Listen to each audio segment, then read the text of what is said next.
dias, queridos amigos. Nossas saudações fraternais para todos vocês.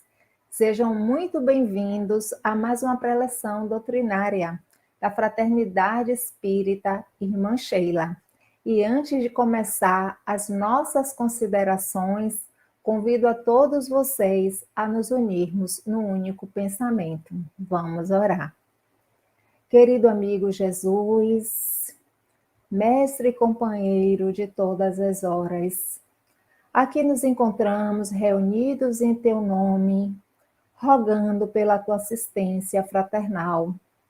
Permite que os teus emissários da paz possam envolver a cada um de nós, nos inspirando e nos dando a força necessária a fim de que possamos passarmos pelas tribulações da caminhada com fé e com esperança em nossos corações, que tu estás sempre conosco, estás sempre nos impulsionando para que possamos tirar o melhor proveito da nossa caminhada.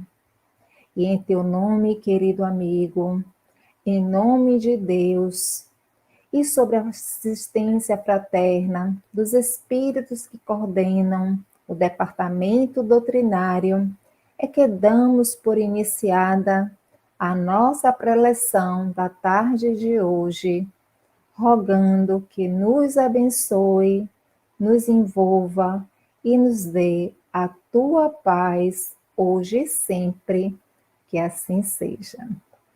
Então, hoje, meus queridos irmãos, nós iremos tecer alguns comentários sobre o capítulo 5, Bem-aventurados os aflitos. E bem-aventurados é uma expressão de Jesus, que significa venturoso, abençoado e feliz, sobre o ponto de vista espiritual. Mas o que muitos perguntam, como é que podemos nos considerarmos venturoso por sofrer, por passar por sofrimentos e aflições? E as respostas que tanto buscamos para as nossas indagações a respeito dos males da vida, podemos encontrá-las, primeiramente, através do esclarecimento que o Evangelho segundo o Espiritismo nos traz, através desse livro memorável, sendo que esse capítulo 5, que nos foi proposto para as nossas reflexões, é um dos capítulos mais longos do Evangelho. Contém 31 itens, sendo 13 deles vindo das instruções dos Espíritos. Porque, de um modo geral, todos nós que aqui nos encontramos sofremos de alguma forma, independente de raça, de crença ou até mesmo de posição social. E Allan Kardec, na sua sabedoria, compreendendo muito bem isso, foi que não deixou passar justamente a prolongação desse capítulo, para nos trazer o conforto, a consolação e os esclarecimentos necessários a respeito das nossas aflições, dos nossos sofrimentos e das nossas dores, e posicionou o planeta Terra como um planeta de provas e de expiações, e acrescentou que esse planeta também pode ser comparado a um hospital, a uma penitenciária, como também a uma escola. Porque quem vai para o hospital são aqueles que estão doentes. Quem vai para a penitenciária são aqueles que se equivocaram. E quem vai para a escola são aqueles que precisam aprender. E esses somos nós. Porque essas dores que nós passamos, muitas vezes nós não conseguimos compreender, porque muitas vezes nos falta o esclarecimento mais profundo do que ela representa para o nosso ser. Porque, em realidade, a dor não é punitiva, é educativa. É a dor que nos ensina a não mais atuarmos. Mas exclamos pessimistas que viver é sofrer e viver não é sofrer. No sentido da palavra, viver é habituar-se a amar. E foi por isso que o Mestre Jesus veio à Terra para nos ensinar essa lei maior que é a lei de amor. Porque o sofrimento é escolha nossa, é uma escolha pessoal intransferível. A espiritualidade nos ensina que nunca devemos maldizer das provas da vida, porque em realidade elas são o remédio infalível para a nossa inexperiência no amor. Porque quando deixamos de atender o apelo do amor, quando resistimos ao seu convite, quando deixamos de seguir os seus avisos, a providência divina deixa-nos sofrer as decepções e também as contrariedades da vida, como filhos indóceis que ainda somos.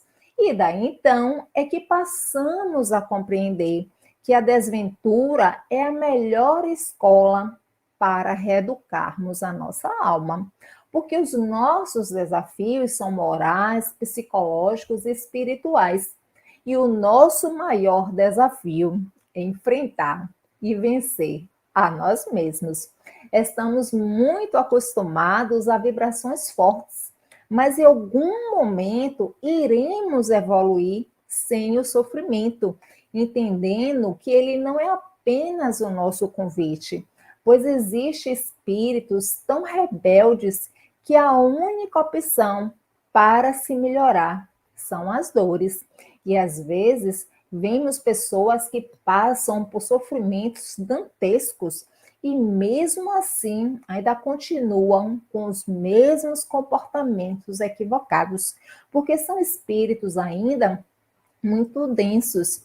Conhecemos um senhor que ele estava hospitalizado com cirrose, e ele disse que orava todos os dias para que Deus tirasse ele daquele quadro, porque assim que ele melhorasse, ele tinha fé que iria melhorar. Ele ia beber tanto até cair. E esse senhor estava hospitalizado justamente porque ele fazia uso do álcool. Era um alcoólatra. E quando chegava na sua residência, agredia a mulher, os filhos, procurava briga na vizinhança, era um problema só. E se não fosse esse problema devido a esse desenfreio da sua parte, então como é que seria se ele ainda estivesse utilizando o álcool? Ele iria se debitar muito mais, porque ninguém passa aqui na Terra por sofrimentos que não mereçam, porque Deus jamais permitiria que sofrêssemos. E se sofremos, sofremos por uma causa justa, porque justa é a justiça do nosso Pai. O nosso Pai Celestial, ele criou as leis divinas. E as leis são perfeitas, exatas, não erram jamais. E dentro dessas leis encontra-se a lei de causa e efeito, que é aquela dor ou que é aquela lei que passamos pelas dores que fizemos os outros passarem. Porque ninguém foge da justiça divina. Então, nunca deixando também de ter o entendimento que temos também o atuante da misericórdia, porque quando optamos pela renovação interior, a misericórdia, ela também se faz presente nesse processo que todos nós precisamos passar na nossa caminhada, porque vai depender muito também da nossa ficha kármica e do esforço que estamos a fazer para domar as nossas más inclinações. Jamais acreditemos que Deus pune, que Deus castiga, ou até mesmo se vinga dos maus, que agrada os bons, porque Deus não tem preferências, não tem predileção e ama a todos, independente do comportamento. Então, seremos consolados das nossas aflições a partir do momento que não murmurarmos perante as provações da vida e aceitarmos com resignação o que nos chega. Mas se acusarmos incessantemente a Deus de ter sido injusto, nova dívida contraímos, porque quando reclamamos, reencarnamos novamente com as mesmas provações, para que possamos aprender e tirar de letra essas provações que Deus nos enviou. Mas a questão é que talvez reencarnemos, mas não nas mesmas condições que nós nos encontramos hoje. Porque muitas vezes ao nosso redor temos determinadas pessoas, determinadas facilidades, justamente para nos ajudar a corrigir o que nós nos equivocamos anteriormente, simplesmente desenvolvendo também a fé em nossos corações, que se estamos passando por aquele problema é porque, de fato, precisamos passar. Allan Kardec, no Evangelho segundo o Espiritismo, ele nos diz: deveis considerar-vos felizes por sofrerdes, visto que as dores desse mundo são um pagamento da dívida que as vossas passadas faltas vos fizeram contrair. Suportadas pacientemente na terra, essas dores vos poupam séculos de sofrimentos na vida futura. Olha a nossa consolação. Pois é, meus irmãos, somente a fé na vida futura pode nos consolar e nos dar a paciência e a resignação para suportarmos as provas da vida a fim de futuramente sermos conduzidos aos altiplanos da vida espiritual. Mas quando falamos em paciência, em resignação, não estamos falando naquela paciência e resignação que às vezes ouvimos pessoas dizer: ah, eu estou com esse problema, eu não tenho mais jeito não. Quando Deus assim desejar, Ele me cura. Não é essa resignação que o Evangelho nos convoca, é uma resignação dinâmica. É aquela resignação que nós não devemos cruzarmos os nossos braços perante as nossas dificuldades. Temos um problema orgânico, um problema psicológico, o que devemos fazer? Buscar auxílio. Não foi à toa que Deus colocou a medicina na Terra. Existem os médicos para justamente buscarmos a ajuda que necessitamos, que carecemos. Chico Xavier, por exemplo, ele tomava mais de 15 comprimidos por dia e ele fazia isso para manter a sua saúde fisiológica em bom estado. E notemos que ele era um homem de bem, era um homem que, apesar de estar ali com o corpo abatido, ele persistia, insistia nas atividades, mantendo a fé em seu coração de dias melhores. E era justamente a sua fé que o fortalecia, era o trabalho voltado bem. Então é necessário orarmos mais. Tem pessoas que, por uma simples dor de cabeça, deixam de fazer as suas atividades, se fragilizam demais, ficam com autopiedade, e nós não somos nenhum coitados. Somos mais fortes do que tudo isso e do que nós pensamos e imaginamos. Então, Deus, meus irmãos, ele não coloca fardos pesados em ombros leves, porque toda a dívida é sempre proporcional às nossas resistências morais. E o Espírito Emmanuel, no livro Leis de Amor, ele nos traz aqui uma resposta que lhe perguntada. Então, atentemos bem a essa pergunta. Perguntaram ao Espírito Emmanuel através da psicografia de Francisco Cândido Xavier. Toda moléstia do corpo tem ascendentes espirituais? Prestemos bastante atenção nessa resposta. Então, Emmanuel nos diz: as chagas da alma se manifestam através do envoltório humano. O corpo doente reflete o panorama interior do espírito enfermo. A patogenia é um conjunto de inferioridades do aparelho psíquico. E é ainda na alma que reside a fonte primária de todos os recursos medicamentosos definitivos. A assistência farmacêutica do mundo não pode remover as causas transcendentes do caráter mórbido dos indivíduos. O remédio eficaz está na ação do próprio espírito enfermiço. Então, meus irmãos, vejamos que Emmanuel nos trouxe apontamentos maravilhosos para as nossas reflexões. Olha o que ele nos diz, que as chagas da alma se manifestam através do envoltório humano.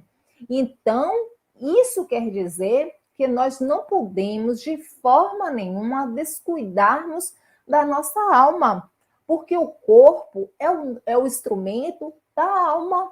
Então, quando descuidamos da alma, prejudicamos o nosso corpo físico. E quando descuidamos o nosso corpo físico, prejudicamos a nossa alma. Porque um depende do outro. Então, não podemos só cuidarmos do corpo e não cuidar da alma, e vice-versa. E depois inverte e diz que o corpo doente reflete o panorama interior do espírito enfermo. A patogenia é um conjunto de inferioridades do aparelho psíquico. Então, a ação do nosso pensamento é que vai refletir sobre o nosso corpo. E ele é tão poderosa que às vezes nós nem temos noção em relação a isso. Porque quem é que pensa? É o nosso espírito.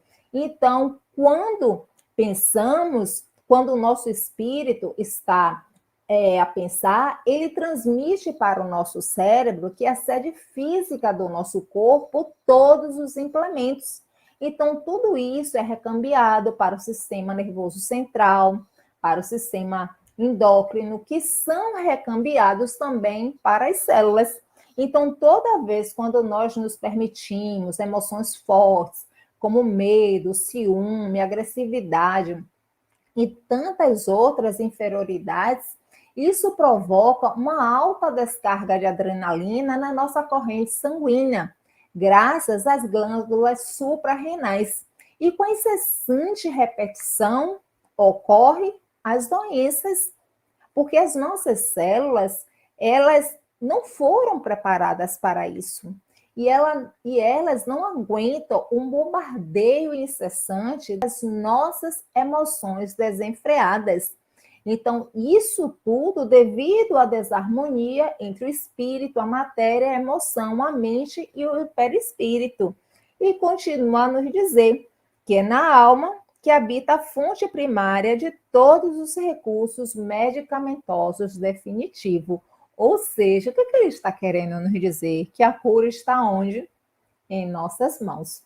É o que eu costumo dizer sempre, que os bons espíritos sempre irão nos ajudar, mas não poderão fazer por nós o que nós precisamos fazermos por nós mesmos.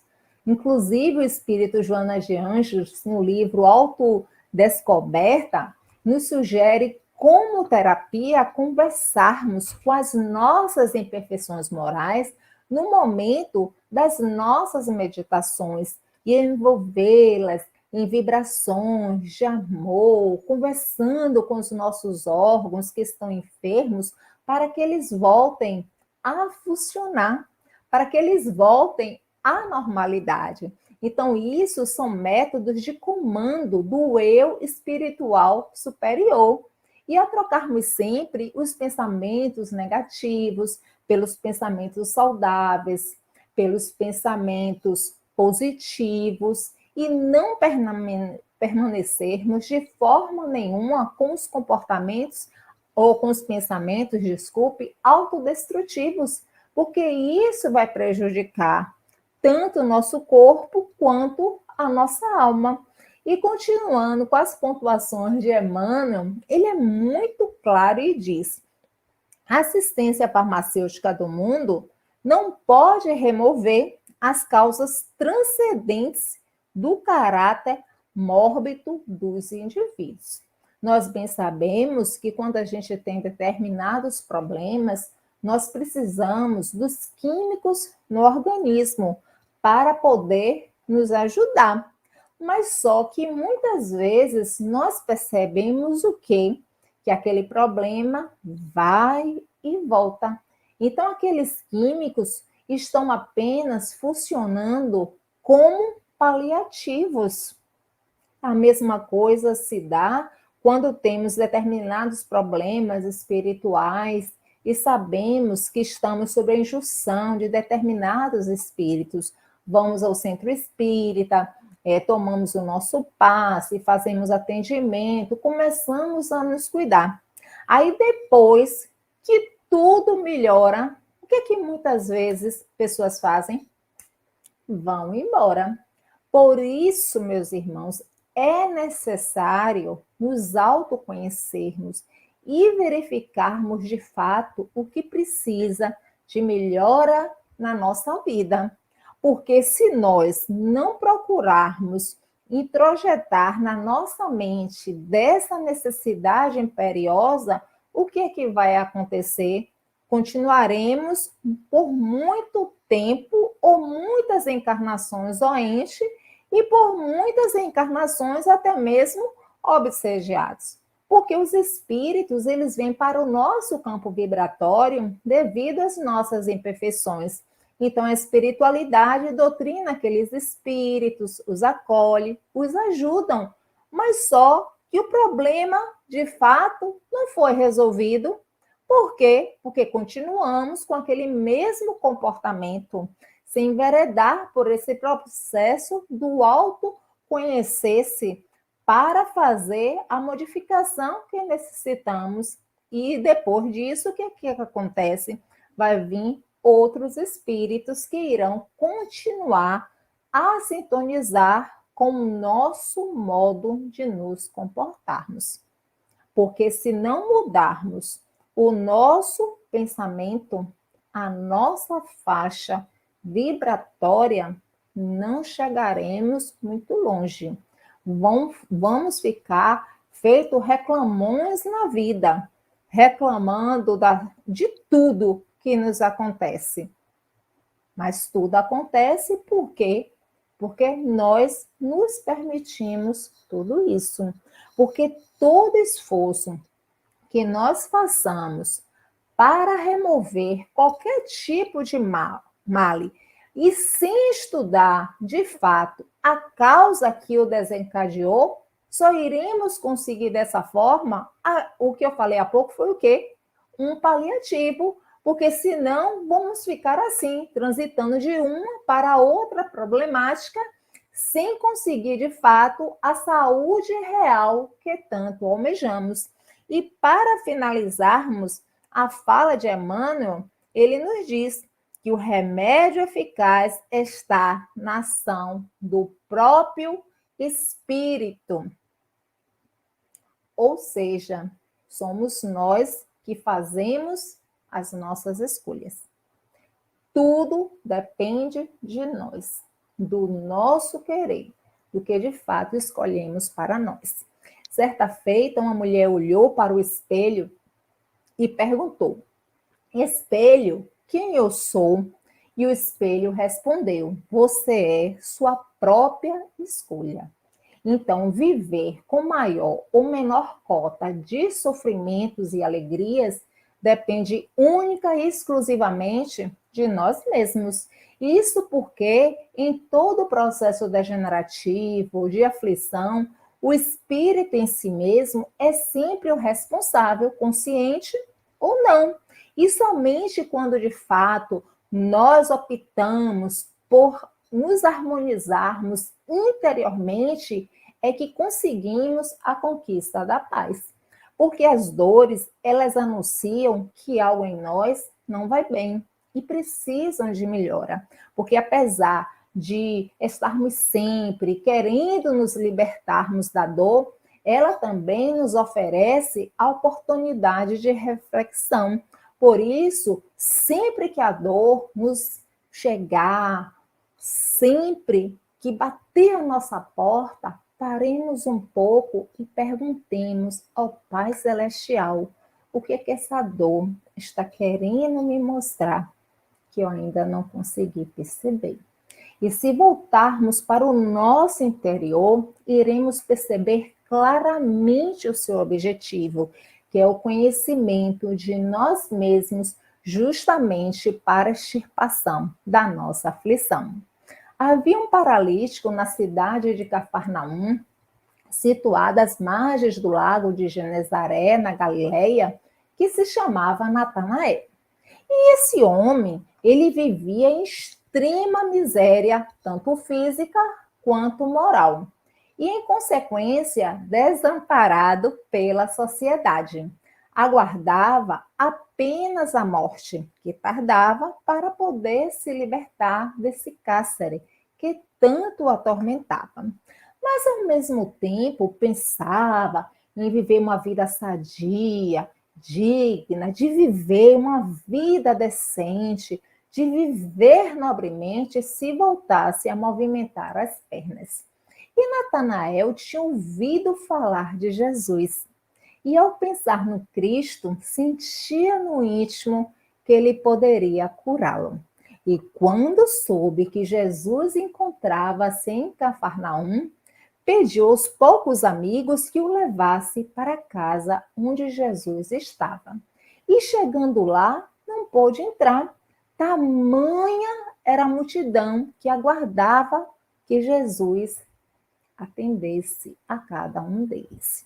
E um dos amigos teve a ideia de descê-lo pelo telhado até a sala onde Natanael encontrava-se, ou onde Jesus encontrava-se. E assim fizeram.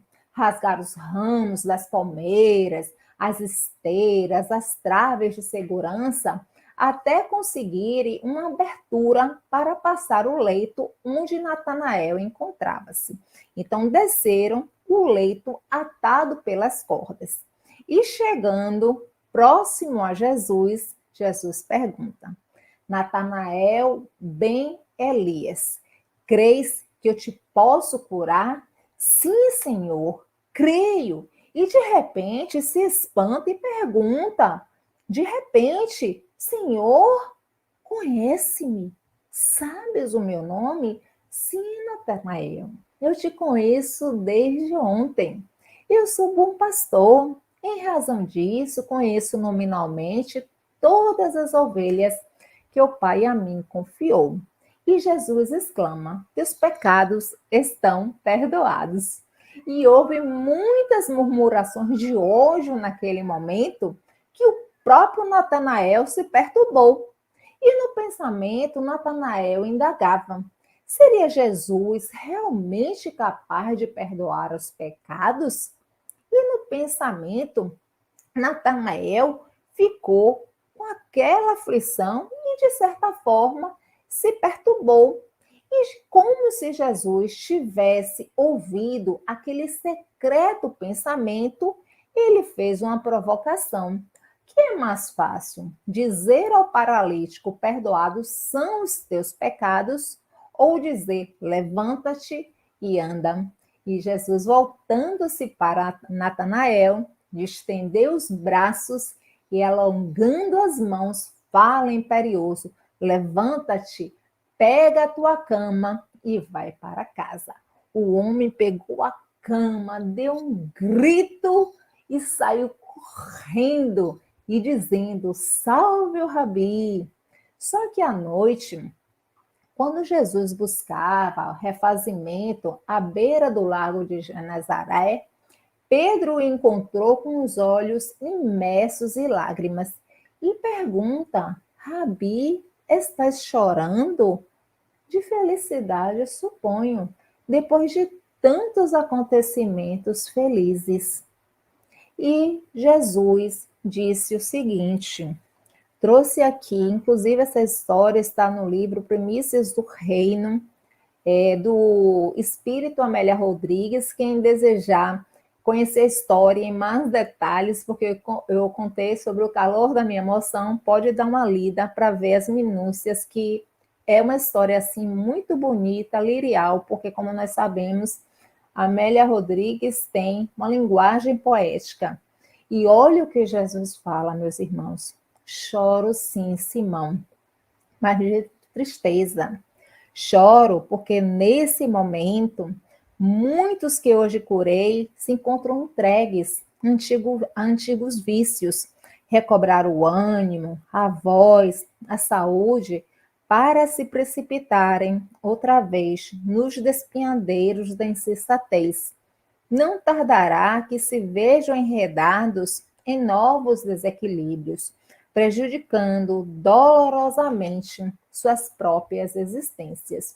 E enquanto isso, não muito longe do lugar em que Jesus encontrava-se, Natanael comentava sua cura entre os amigos embriagados, porque depois desse acontecimento, de ter recebido essa cura, que tanto desejava, Natanael esqueceu dos próprios desejos íntimos que dizia lá se conseguisse a saúde que tanto almejava, e enveredou-se com os amigos através da bebedeira e da música sensual entre as mulheres infelizes, arrendada para o comércio carnal. Então, é exatamente como o mestre descreveu Natanael, como tantos outros também que receberam a cura, sem valorizar a nova chance que havia recebido, entregava-se ao equívoco e ao vício, porque a proposta do Cristo jamais teve a intenção de oferecer ao homem alegrias superficiais. Quando recebemos um benefício, precisamos dar manutenção à nossa alma, colocar um pé na frente do outro, buscar valorizar, sendo grato e procurando ser hoje melhor do que ontem e amanhã melhores do que hoje, porque ninguém gosta de passar por dores, por sofrimentos. Ninguém gosta nem de sentir uma leve dor de cabeça. Eu não gosto. Se eu estiver com dor de cabeça, já viu. Mas as dores, meus irmãos, elas geralmente nos chegam causadas pelo nosso próprio descuidos. Elas são, às vezes, métodos até severos, mas são métodos necessários, eficazes para curar e disciplinar o nosso espírito recendente no erro. E nesse capítulo de estudos, Allan Kardec também nos chama a atenção de uma forma bem clara em relação à origem dos nossos males, fazendo reflexionar em torno das nossas aflições e nos convida a interrogarmos friamente a nossa consciência, principalmente aqueles que se acham em sofrimento pelas vicissitudes e decepções da vida, porque essas causas das aflições, elas devem ser procuradas tanto no presente, na atual encarnação, como nas existências pregressas.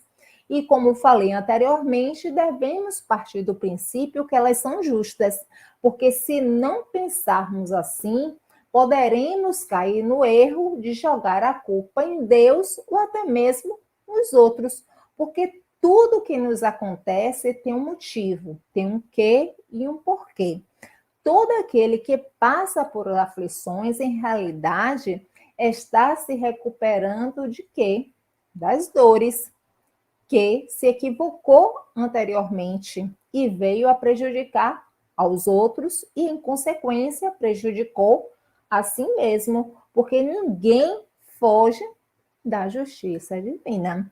Então, tudo quanto nos chega, há sempre a necessidade de estarmos fazendo sempre uma reflexão, trazendo para nós, fazendo uma análise dos fatos, porque viver é uma grande responsabilidade e é com humildade que iremos paulatinamente corrigindo os nossos equívocos em favor de nós mesmos, vigiando os nossos pensamentos, as nossas ações, evitaremos cair nas tentações e o melhor, não criaremos novos débitos, porque os sofrimentos que nos chegam servem de experiência. Aquele caminho, por exemplo, que tomamos e que foi do erro, ele faz que percebamos o quê? Que ele não é mais para ser seguido, porque nesse momento é que nós passamos a perceber a diferença entre o bem e o mal. E isso é maravilhoso, porque isso tudo faz com que nós próprios tenhamos a atitude de nos impulsionarmos a fim de acelerarmos o nosso progresso. Conheci pessoas que somente quando estavam na porta do túmulo foi que caíram em si e disseram: ah, se eu tivesse feito isso ou deixado de fazer aquilo, quantos males teria evitado, tanto para mim quanto para os outros. Só que não há mais tempo, pelo menos nessa reencarnação, porque como nos informa o Mestre Jesus, vida é uma só, existências são várias, e através de uma nova encarnação poderemos aproveitar as experiências anteriores. Certa feita, um velho judeu de alma torturada por pesados remorsos chegou aos pés de Jesus e confessou-lhe seus estranhos pecados. Contou que usou de autoridade que tinha no passado, expulsando vários amigos de suas terras, levando-os à ruína total. Com maldade premeditada, semeou em muitos corações a discórdia, o desespero e aflições, levando até outros à morte. Por isso, achava-se desse modo enfermo, aflito e totalmente perturbado. Nenhum médico conseguia solucionar seus problemas. E com isso, ele foi procurar Jesus, porque esses problemas estavam se perdendo nos labirintos da sua consciência. Então, o Mestre Divino, ali mesmo, na casa de Simão Pedro, onde se encontrava, orou pelo doente e em seguida lhe disse: vai em paz e não peques mais.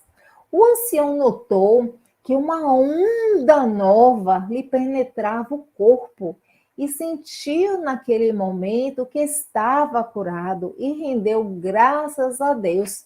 Parecia plenamente feliz. Quando foi atravessar a rua, um pobre mendigo, sem querer, pisou em um dos seus calos que trazia nos pés. Então, o enfermo restaurado soltou um grito terrível. E o que foi que ele fez? Começou a atacar o mendigo com a bengala. Então, Jesus saiu correndo, desesperado, para acalmar os ânimos, para ver o que realmente estava acontecendo, porque tanta gritaria. E contemplando a vítima, toda envolta em sangue, aproximou-se do ofensor e falou: depois de receber o perdão em nome de Deus para tantas faltas, não pudestes desculpar a ligeira precipitação de um companheiro mais desventurado do que tu? O velho judeu agora, muito pálido, pôs as mãos sobre o peito e falou para o Cristo: Mestre, socorre-me, sinto-me desfalecer de novo. Que será isso? Jesus respondeu, muito triste: isso, meu irmão, é o ódio, é a cólera que outra vez chamastes ao próprio coração. Então, o único meio de evitar ou atenuar as consequências futuras de uma falta está em repará-las, desfazendo-as no presente.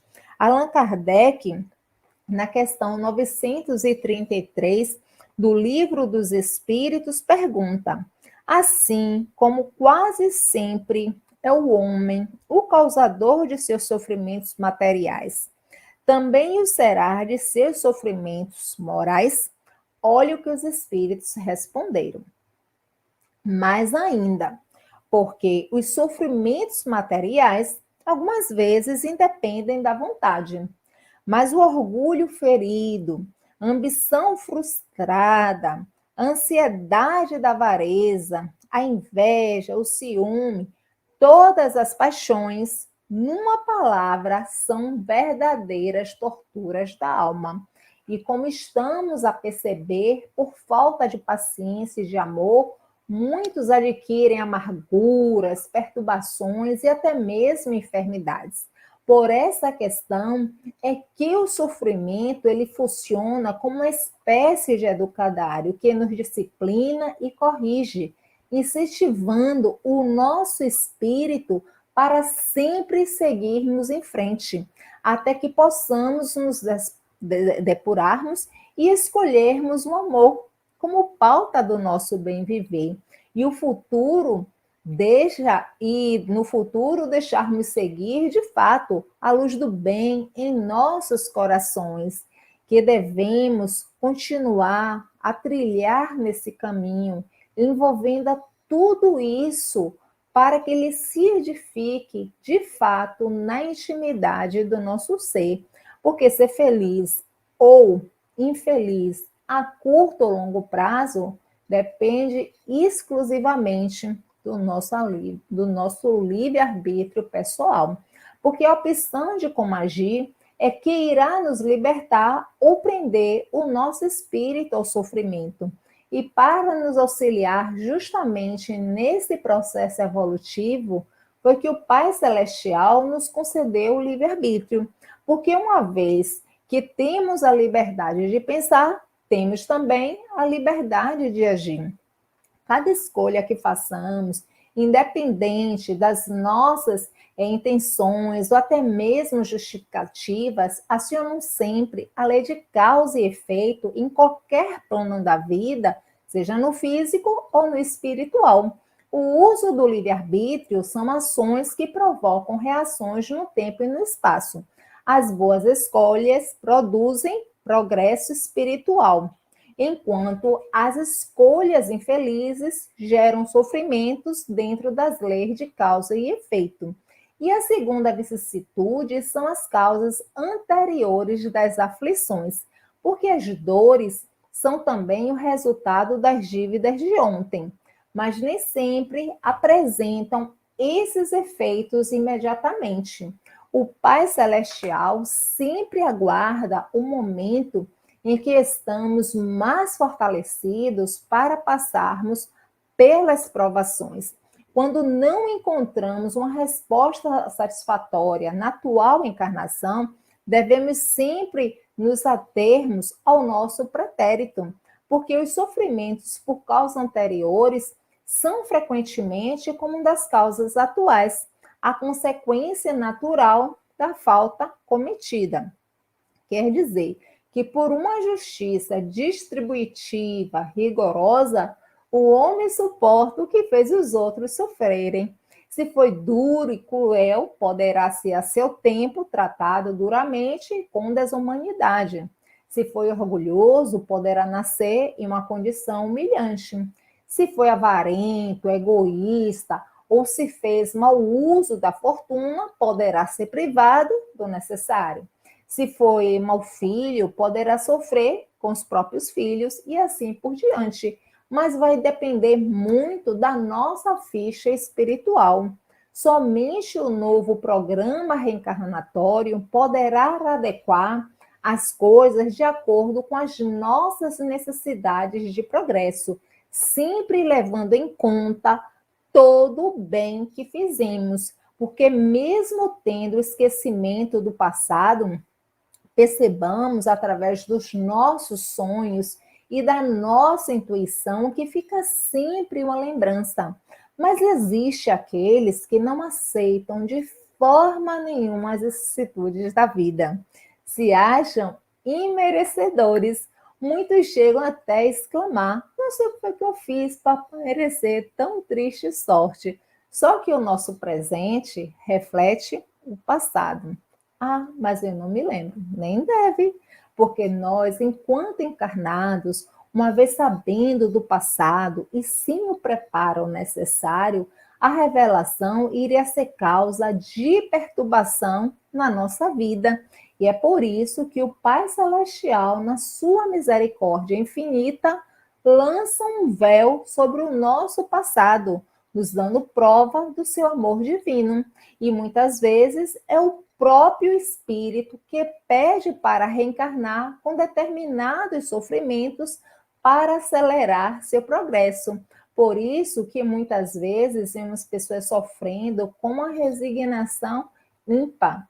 E o espírito Joana de Ângeles, no livro Plenitude, nos informa que os sofrimentos humanos, como de natureza kármica, eles apresentam-se sobre dois aspectos: provações e expiações, e que tanto um como o outro objetivam educar e reeducar o nosso espírito, nos preparando para o nosso inevitável crescimento íntimo na busca da plenitude que aguarda a cada um de nós. Há uma linda história de Eça de Queiroz, em que uma criança morria de febre a dizer: mamãe, vá buscar Jesus. Sei que ele pode me curar, mamãe. A mãe, que era viúva, respondia ao filho entre lágrimas: meu filho, quem sou eu para procurar Jesus? As estradas da Síria são longas, a piedade dos homens é curta. Os cães viriam ladrar à porta das casas se me visse tão abandonada, tão a sós, tão maltrapilha e tão necessitada. Jesus está longe. A nossa dor é nossa. Estar conosco. Ele está muito distante da nossa necessidade.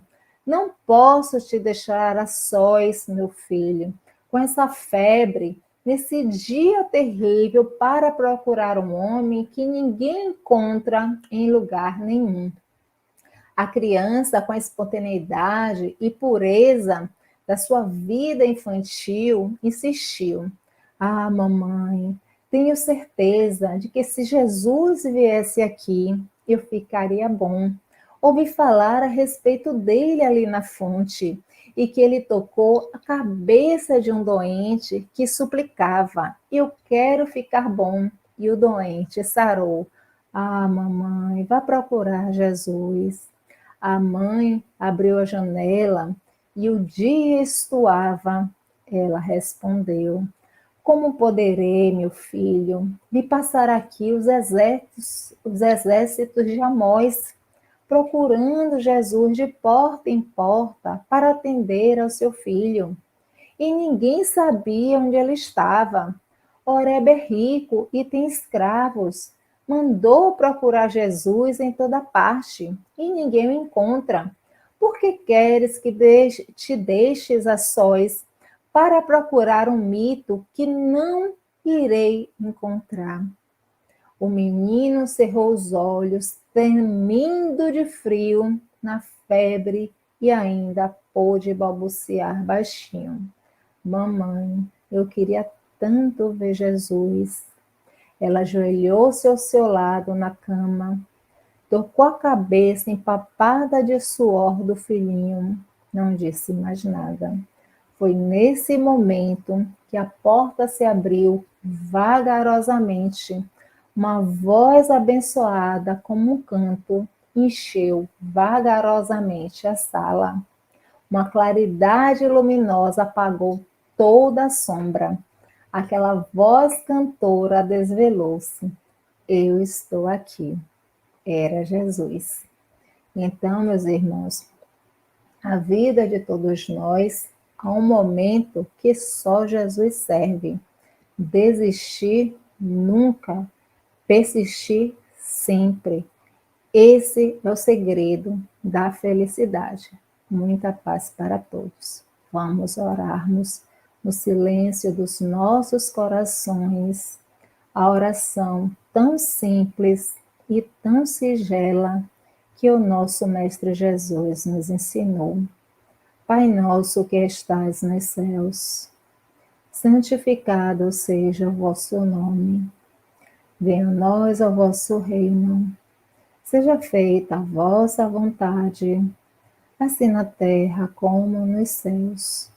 O pão nosso de cada dia dai-nos hoje e sempre, e perdoai as nossas ofensas, assim como nós perdoamos aqueles que nos têm ofendido. E não nos deixeis cair em tentações, e livrai-nos de todo o mal. Que assim seja. Muita paz para todos vocês. Até o nosso próximo encontro. Muita paz.